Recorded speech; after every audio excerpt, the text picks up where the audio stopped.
so se whainga mea Samoa. Iai alona taualunga. Ale taualunga ina se alo se tamari. O se alo se whawhiangainga. Ai le I whaia sautala. O te whamalulu atu.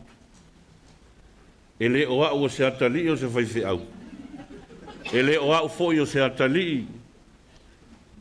O le sa o le mātou ainga. A o le o sui tūlanga. Ia I le mātou ainga I Fagafeuo. Ua inu malia farselau.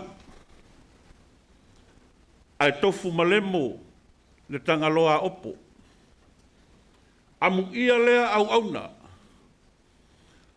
Ua wala aulo na matai.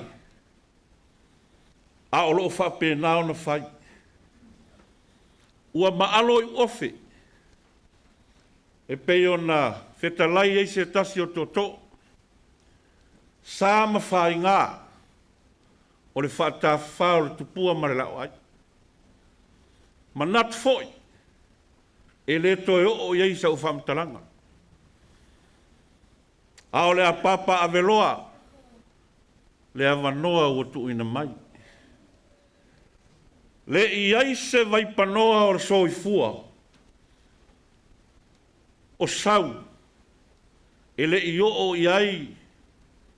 Molimau o le neia fiafi. Ua kawa uma le to lea malanga mai me le pone.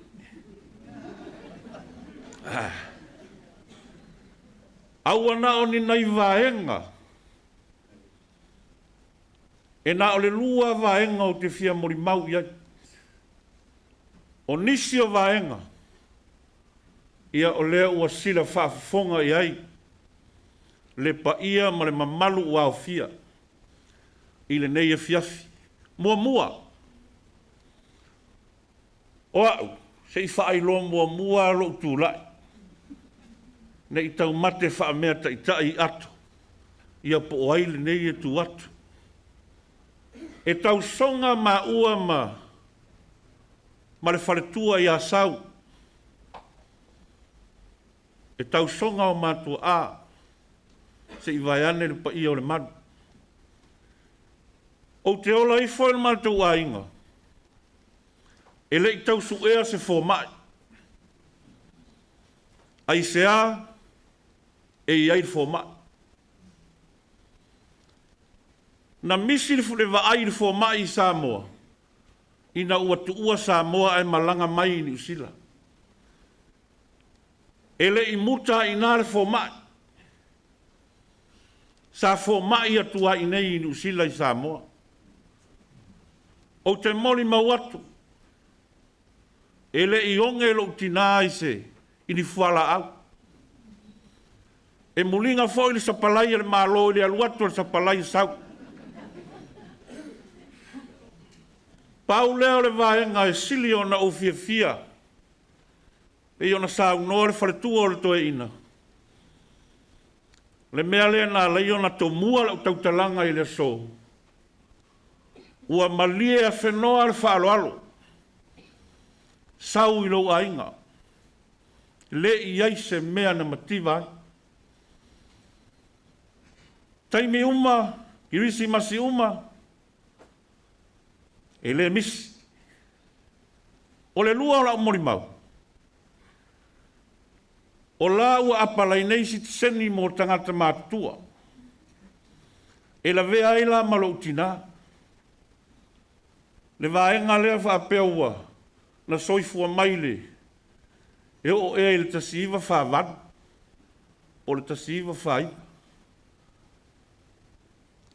Lae whaatali nei si seni o la utina. O te leiloa. Po le ale pule wha soifua le atua. Pe mau atu si seni o soifua.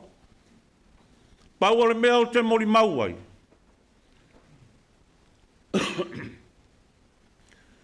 Na soli e le utina ele o Aotearoa. Ona o le lo matua lea. Po le ala le fina ngalo le atua. A le me sili whaftai. Ua o lo tina i ni sila. Ona o sau. Pau ai o nai vaenga o te fia Molimau ia. Au te loa. Le anga ua alo whatua vela le whala. Alu fo i le aso wha au ngase pa i o le whai ngalwe. Manuia lau malanga sau. Ia lo whangia e le atua e Tāvita i lau whai ngamala.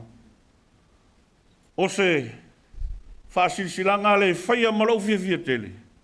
I le suafa o Yesu. Amen.